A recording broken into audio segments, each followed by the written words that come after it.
നമ്മൾ വർഷങ്ങളായിട്ട് നേരിടുന്ന ആ ഒരു ബയോളജിക്കൽ വാർ അല്ലെങ്കിൽ ഈ പറയുന്ന വേൾഡ് വാർ 3യുടെ ആ ഒരു ലാസ്റ്റ് സ്റ്റേജ് എത്തിക്കഴിഞ്ഞെങ്കിലും ഇപ്പോഴുള്ള നമ്മുടെ യുവാക്കൾക്ക് അല്ലെ, പ്രായമുള്ളവർ നമുക്ക് വിടാം, നമ്മുടെ യുവാക്കൾക്കാണെങ്കിൽ ആർക്കും ആ ഒരു നോളജ് കിട്ടുന്നില്ല.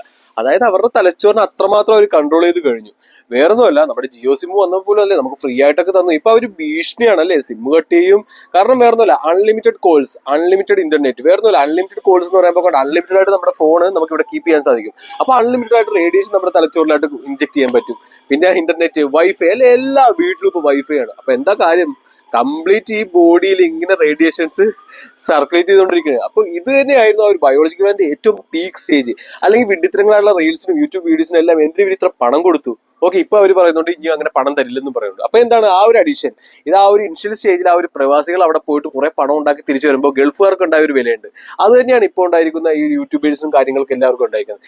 ഇതെല്ലാം ആ ഒരു വിഡിത്തരങ്ങൾ, അവർ ചെയ്യുന്ന വിഡിത്തരങ്ങൾ നമ്മളായിട്ട് ഇംപ്ലിമെന്റ് ചെയ്ത് നമ്മുടെ ഫ്യൂച്ചർ ജനറേഷൻ ഇല്ലാതാക്കാനുള്ള ആ ഒരു വേവ് തന്നെയായിരുന്നു അവരുടെ. കാരണം വേറൊന്നുമല്ല, ഇപ്പൊ നമ്മുടെ അബോഷൻ, ഓക്കെ, എന്റെ ചേച്ചിക്കൊക്കെ 2 അബോഷൻ വരെ നടന്നിട്ടുണ്ട്. ഒരുപാട് പേർക്ക് അബോഷൻസ് നടക്കുന്നുണ്ട്. അതായത് ആ ഒരു എംബ്രിയോ അവിടെ വളരാൻ സാധിക്കുന്നില്ല. കാരണം ആ ഒരു സാഹചര്യം എത്തിക്കഴിഞ്ഞു. കാരണം ബെറ്റർ ഫ്യൂച്ചർ ഉണ്ടാവാൻ പാടില്ല, ഇവിടെയുള്ള ആർക്കും ഒരു ബെറ്റർ ആയിട്ടുള്ള ഒരു കുഞ്ഞുണ്ടാവാൻ പാടില്ലെന്ന് തന്നെയാണ് ഈ ഒരു അജണ്ടയുടെ ഏറ്റവും പ്രൈമറി. ജനിച്ചു വീഴുമ്പോൾ ഉടനെ തന്നെയല്ലേ വാക്സിൻസ്. കഴിഞ്ഞ ദിവസം അൻഷ പറയുന്നുണ്ടായിരുന്നു വാക്സിൻ ഗവൺമെന്റ് ഹോസ്പിറ്റലിൽ ഇല്ല, പ്രൈവറ്റിൽ പോയി പണം കൊടുത്ത് വെക്കണമെന്ന്. എന്നാൽ അവളോട് ഞാൻ പറഞ്ഞു, പക്ഷെ അവർക്ക് കേൾക്കാൻ പറ്റില്ല. കാരണം അവരുടെ ബ്രെയിൻ എല്ലാം ക്യാൻവാസ് ചെയ്തിരിക്കുകയാണ്. ഓക്കെ, മീഡിയ വഴി എല്ലാം ക്യാൻവാസ് ചെയ്തിരിക്കുക. വാക്സിൻ എന്ന് പറയുമ്പോൾ തന്നെ ആ ഒരു കുഞ്ഞിനെ നില്ലാക്കുന്ന ഒരു സാഹചര്യം ഒരുക്കുകയാണ് വാക്സിൻ ഇഞ്ചക്ഷൻ. ഇതെല്ലാം കൊറോണയിലാണെങ്കിലും എല്ലാം.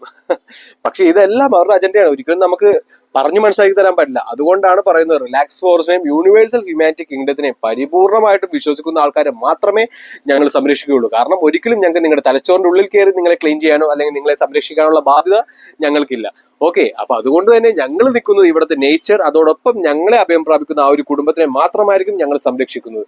അതോടൊപ്പം ഇനി വരാൻ പോകുന്ന തലമുറയെ ഇല്ലാതാക്കാൻ ശ്രമിക്കുന്ന ആ ഒരു 100 ഫാമിലീസ്, അതായത് 800 കോടി ജനങ്ങളുള്ള ഈ ഒരു ഭൂമിയിൽ ഈ 100 കോടി ഫാമിലീസിന് ആ ഒരു പോപ്പുലേഷൻ കുറക്കണം. ഓക്കെ, അപ്പൊ വരാൻ പോകുന്ന ഈ ഒരു ഭാവി തലമുറ മുമ്പോട്ട് പോകേണ്ട നമ്മുടെ കുഞ്ഞുങ്ങളെ കൊല്ലാൻ വേണ്ടിയല്ലേ അറ്റ്മോസ്ഫിയർ പൊല്യൂഷൻ, എയുടെ പേരിൽ എല്ലാവിധ ഡ്രൈൻ ചെയ്യിപ്പിക്കുന്നു. അപ്പൊ വേറൊന്നുമല്ല, കൊച്ചിയിലാണെങ്കിൽ പോലും ഇത്ര മഴ വന്ന് വെള്ളപ്പൊക്കമുള്ള ഈ സ്ഥലത്ത് പോലും ജലക്ഷാമം എന്നുള്ള പല ബോർഡുകൾ ഞാൻ കാണുന്നു. ഓക്കെ, ഇത്ര മഴ കിട്ടുന്ന ഈ സ്ഥലത്ത് ജലക്ഷാമം. അപ്പൊ അതായത് ഗവൺമെന്റ് ഒന്ന് നില്ല് കൊടുത്തു കഴിഞ്ഞാൽ ഇവിടുത്തെ എല്ലാവിധ സാഹചര്യങ്ങളും നില്ലാവുന്നതാണ്. അപ്പൊ ആ ഒരു സാഹചര്യം വരാൻ പാടില്ല. അപ്പൊ അതുകൊണ്ടാണ് യൂണിവേഴ്സൽ ഹ്യൂമാനിറ്റി കിങ്ഡം പ്രായമുള്ള ആൾക്കാരുടെ കയ്യിൽ നിന്ന് ആ ഒരു അധികാരം മേടിക്കുന്നത്. കാരണം അവർക്ക് ഇനിയും അറിയില്ല, അവർ പണം സമ്പാദിക്കുന്ന തിരക്കിലാണ്. പക്ഷെ ആ പണവും അല്ലെ ഇലക്ട്രോമാഗ്നറ്റിക് പൾസ് കാരണം അവരുടെ കയ്യിൽ തന്നെ കൊണ്ടുപോകും. ഓക്കെ, ബാങ്കിലല്ലേ എല്ലാവരുടെ പണം. അപ്പൊ അതും സാധ്യമല്ല. പക്ഷെ ഇതൊന്നും അവരെ നമുക്ക് പറഞ്ഞു മനസ്സിലാക്കാൻ പറ്റില്ല. അതുകൊണ്ട് ആ ഒരു അധികാരം ഞങ്ങൾ മേടിക്കുന്നതാണ്. അതോടൊപ്പം തന്നെ ഞങ്ങൾ അഭയം പ്രാപിക്കുന്ന ആ ഒരു സ്ഥലം, ആ ഒരു ജനതയെ ഞങ്ങൾ സംരക്ഷിക്കുന്നതാണ്.